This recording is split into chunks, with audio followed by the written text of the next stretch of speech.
દ્વારકામાં કેમિકલ કંપનીના કારણે ન માત્ર સમુદ્રી જીવ માટે માછીમારોનું જીવન પણ સંકટમાં મુકાયું છે। કેમિકલ કંપની દ્વારા છોડવામાં આવતું કેમિકલ સમુદ્રી જીવ માટે જોખમી બની ગયું છે। શું છે સ્થાનિક માછીમારોની મુશ્કેલી અને તપાસના નામે શું થઈ રહ્યું છે, આવો જોઈએ।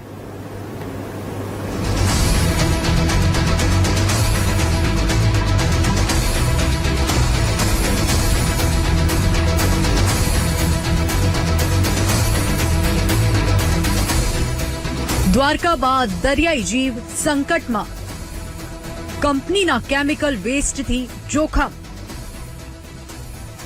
માછીમારોને આજીવિકાનો પ્રશ્ન।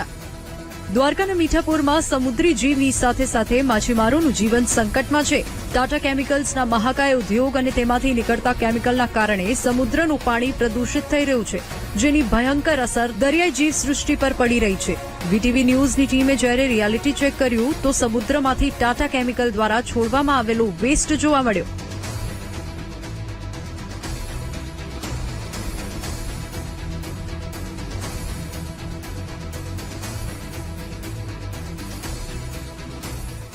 કેમિકલ નાખશે તો એમાં 200-250 હોડીઓનો રોજગાર છીનવાઈ જશે। એમાં એક હોડીમાં તમે જો તો 2-2 3-3 જાળા જાય છે, એક હોડીમાં 2-2 4-4 ઘર હાલે છે। હવે એમાં છોકરાને કેવી રીતે ભણાવવું, કેવી રીતે અમારે એનો એડજસ્ટ કરવો, એ કાંઈ એમને સમજાતું નથી। હવે ટાટા કેમિકલ તરત જ તત્કાલી ધોરણે બંધ કરે એવી અમારી અરજી છે સરકારશ્રીને। આમ તો સરકાર દેવભૂમિ દ્વારકા જિલ્લાના સમુદ્રી વિસ્તારને પ્રવાસન તરીકે વિકસાવવાના દાવા કરી રહી છે। ઓખાથી કચ્છના અખાતનો સમુદ્રી પટ્ટો માછીમારો માટે આજીવિકાનો સાધન ગણાય છે, પણ છેલ્લા કેટલાક સમયથી અહીં માછીમારી સમાપ્ત થઈ ગઈ છે। મીઠાપુરમાં ટાટા કેમિકલ કંપની દ્વારા વેસ્ટ કેમિકલ સમુદ્રમાં ઠાલવવામાં આવે છે, જેના કારણે પાણીનો રંગ બદલાઈ ગયો છે। મીઠાપુર, આરંભડા, પાડલી, પોસેત્રા, શામળાસર અને બેટ જેવા વિસ્તારોમાં ઝેરી કેમિકલની એટલી ગંભીર અસર થઈ કે સંપૂર્ણ સમુદ્રી જીવ સૃષ્ટિનો વિનાશ થઈ ગયો છે। માછલીઓ મૃત્યુ પામતા હવે માછીમારો સંકટમાં મુકાયા છે। દ્વારકાના મીઠાપુર શહેરમાં ટાટા કેમિકલ્સનો મહાકાય પ્લાન્ટ આવેલો છે।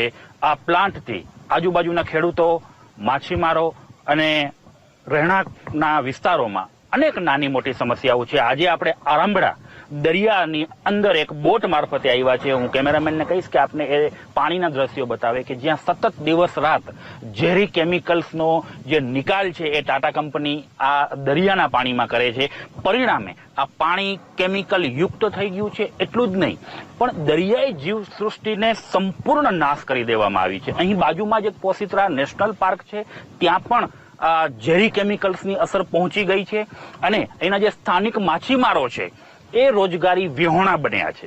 હું મારી સાથે અહીં માછીમારો છે, હું આપને કહીશ કે થોડું કેમિકલ બારે કાઢો ને હું કેમેરામેનને કહીશ કે આપને બતાવે। આપ જોઈ શકો છો કે હું કેમેરામેનને કહીશ થોડું ઝૂમ કરીને બતાવે।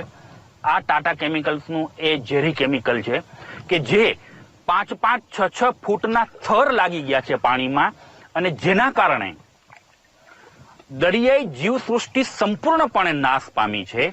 અને અહીંના જે મત્સ્ય ઉદ્યોગ સાથે જોડાયેલા લોકો છે એ નાશ પામેલા છે। અને આપ જોઈ શકો છો આ સામે જેટીનું કામ ચાલુ છે। એ ટાટા કેમિકલ્સ પ્લાન્ટમાંથી આ દરિયા સુધી મોટી પાઇપલાઇનનો પાથરી અને કેમિકલનો નિકાલ કરવા માટે અહીં જેટીનું કામ ચાલુ છે। આમ તો ઔદ્યોગિક વિકાસ એ સારી બાબત છે, પણ ટાટા કેમિકલ્સ ક્યાંક ને ક્યાંક સરકારી નિયમોને નેવે મૂકી અને કામ કરતું હોય એવું લાગી રહ્યું છે। હવે સ્થાનિક લોકોની રજૂઆતોને ફિશરીઝ ડિપાર્ટમેન્ટે ધ્યાને મૂકી અને જીપીસીબીના અધિકારીઓને એક નિષ્પક્ષ તપાસના આદેશ આપ્યા છે, ત્યારે જોવાનું એ રહ્યું કે ટાટા કેમિકલ્સની વિરુદ્ધમાં કોઈ પગલાં લેવાય છે કે કેમ।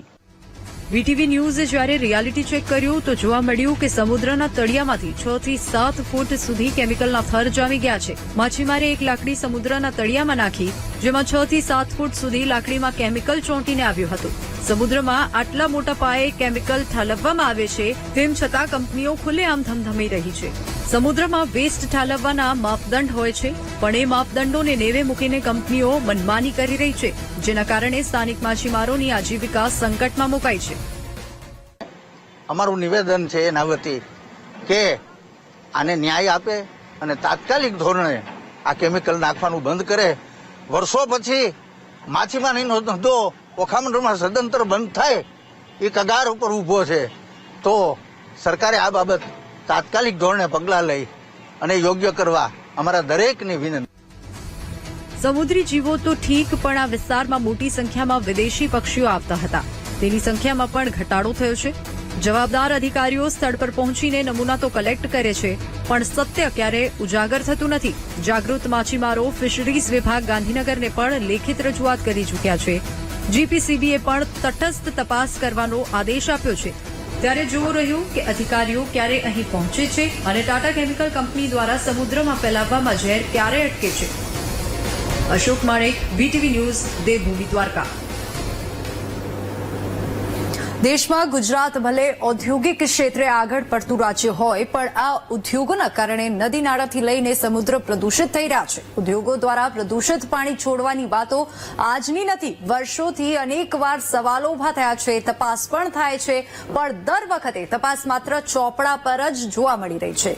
ત્યારે આશા રાખીએ કે દ્વારકાના માછીમારો અને સમુદ્રી જીવો પર આવેલા સંકટમાં માત્ર ચોપડા પર તપાસ ન થાય અને કંપની વિરુદ્ધ એક્શન લેવામાં આવે.